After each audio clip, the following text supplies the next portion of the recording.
บายดีเด้อพี่น้องสบายดีแน่แม่ถึงฮดสวนแล้วพี่น้องสิพาพี่น้องมาเก็บหมักถั่วพี่น้องมึงเนี่ยหลายดงแห้งอะไรมาเอาไปกินเนี่ยผู้ใดอยาก เก็บไปใส่ตู้เย็นไว้พี่น้องมันอีนานเบิร์ดเลยนี่นะมันสิเป็นเขาเห็นยังวะมันสินิ่มเบิร์ดเลยนี่พี่น้องมันสิเว้าเบิร์ดเลยเก็บไปใส่ตู้เย็นไว้มีใครมาเอาลายแห้งกระดอหลังจากที่ไปเว้าหมู่เว้าพวกพี่น้องกลับมากับเฮ็ดนู่นเฮ็ดนี่โฮดสวนก็มุงก็ยังแล้ววังกี้นี่พี่น้องเอ้ยลอยขาลอยแขนซื้อสิมาเก็บมักทั่วให้พี่น้องเบิ่ง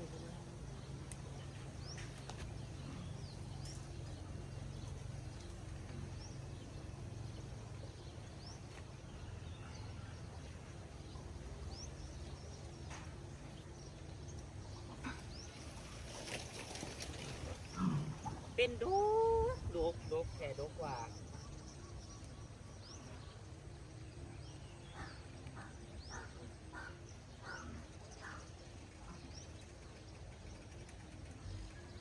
ต้นแห้งงามเนาะ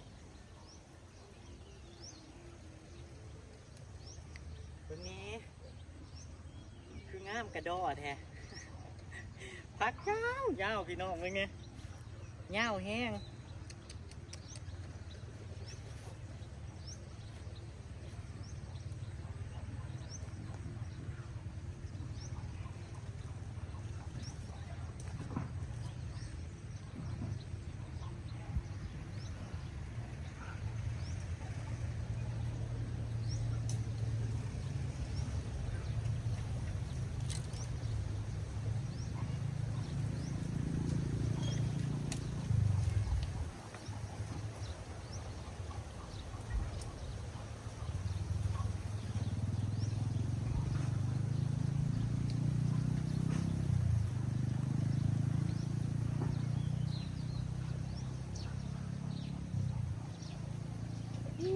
หลายลิพี่น้อง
ใครอยากได้ไปตำยกมือขึ้นเบิ่งไงพี่น้องสะอ้อนบัวลายแห้ง มาเอาไปตำซอยแน่อันนี้บ่ได้เอาไปอันนี้สิเอาไปแช่ตู้เย็นไว้พี่น้องซุ้มข่อยยังบ่ได้กินเป็นไง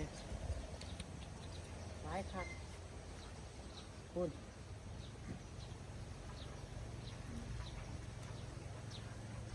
ข่อยให้ซื้อๆถ้าอยากกินนะมาเอาเด้อให้ซื้อ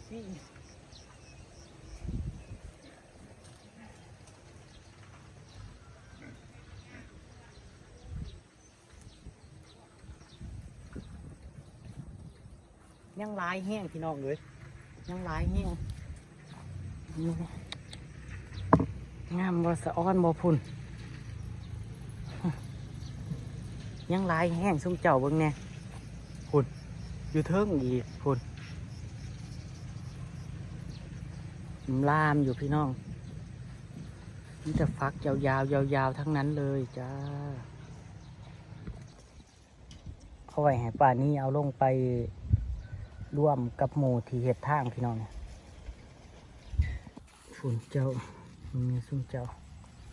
วันก่อนนั่งเอาไปใส่หวานพี่น้องหวานข้าวโพดหน่วยบักใหญ่กันหน่วยหนึ่งนั่งเอานั่งปิดเอามือนะมึงเนี่ยหน่วยนี่ใหญ่แห้งพี่น้องมึงเนี่ยปิดเป็นแต่สิมันคักเป็นแต่สิมันคัก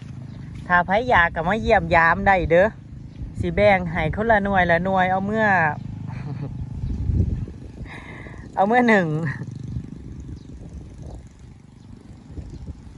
ส่วนทัวผู้กับพี่น้องนี่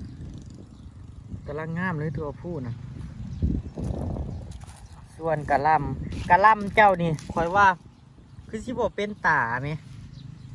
มันห่อหัวมันบ่ได้แน่นคือคนอื่นเพิ่งเนี่ยพูดนิ่มนิ่มแห้งอะลีโบเอียงมันคือเป็นอย่างสิคือปกติมันสีแข็งแต่ถามมันเป็นพวงอยู่ข้างในนะ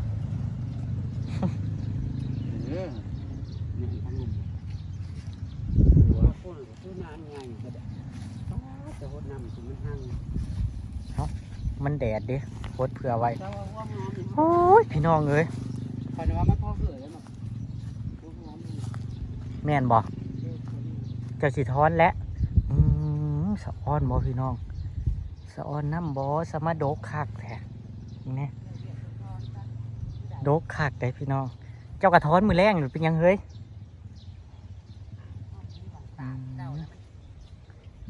ขอไก่คันนี้หน่วยนี่แก่อะไรได้ป่านนี้เราคือบ่เอา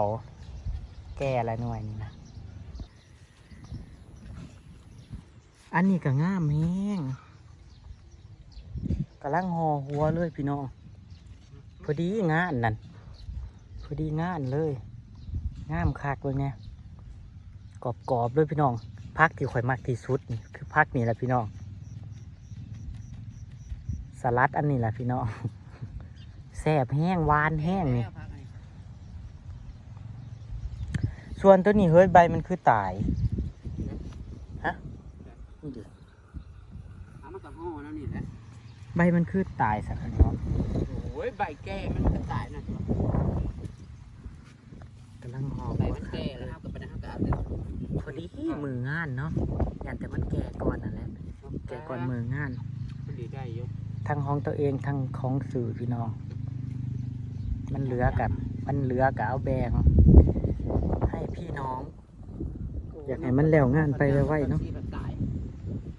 อยากให้มันแล้วงานไวๆพี่น้องมันค่าข้อเจแลอยู่ติดขึ้นหัวคักอย่างเนี้ยขึ้นหัวเลยพี่น้องเพราะว่าเลิกไถน้ำล่ะ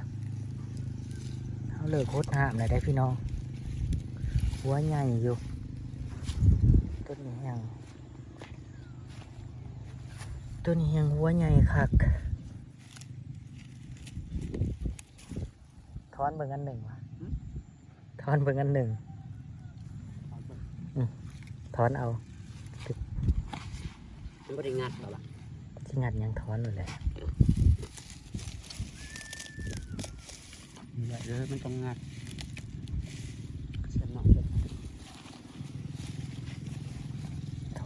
ถอนดูนะยันผมมองขนาดนั้น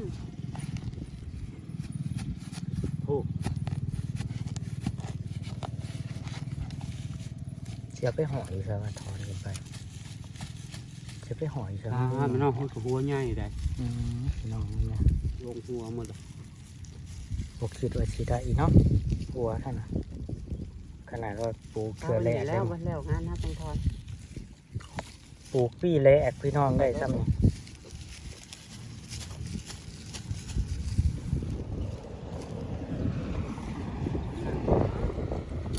ส่วนซุ่มนี่แก่เบิดอันนั้นดิฟังนี่ก็ลุ่มหัวแล้ววะ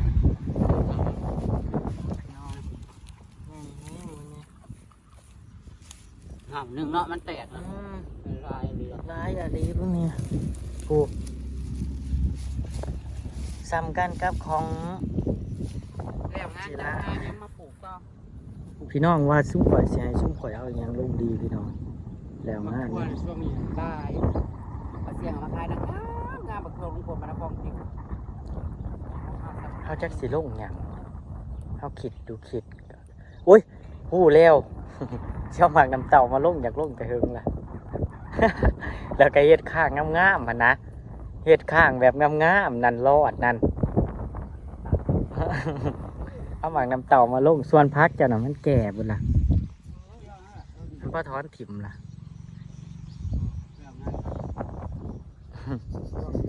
เฮ็ดหยังทางนั้นพี่น้องเมื่อยแม่งก็ไปตลาดเขาได้กระท่วงว่า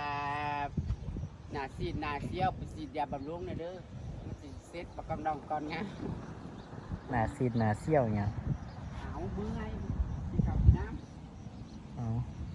โอ้กำลังอ่อนอยู่ได้ กินช่วงนี้คอยกามือนี่กากับบัวรอดพี่น้องกับเพาะแน่นขึ้นปวดหัวแห้งอะไรยังมาสุกอยู่ยังไม่สุกเลยขาวจุนพูนซ้ำไข่เป็ดโอ้ยอันนี้ก็กำลังจ่อดอกจ่อหมาพี่น้องมาน้อยๆน้อยๆมะเขือขาวมะเขือเปาะมะเขือแซบละอ่อนน้ำบ่ไปพี่น้องไปหาเห็ดอยู่เห็ดกินก่อนหากินข้าวกินน้ำสินอนไว้มือนี่พี่น้องวันนี้จะนอนเร็วสีนอนแต่เว้นเว้นวันนี้เฮาสีนอนแต่เว้นเว้นถ้าให้คิดสิเลี้ยงหมูอย่าเลี้ยงเด้อพี่น้องให้คิดดีๆเด้อถ้าสิเลี้ยง ยังไงหมูบ่เป็นราคาลงอ่ะพี่น้อง35ว่าหาหนาแพงคือเก่าโอ้จะเป็นลม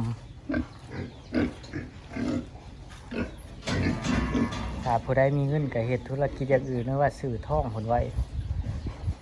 แล้วได้กระโบรูปสื่อท่องไงอย่างหมูนี่ลูกแปดทุนท้ายกำไรหดจ้ะไปกินเขา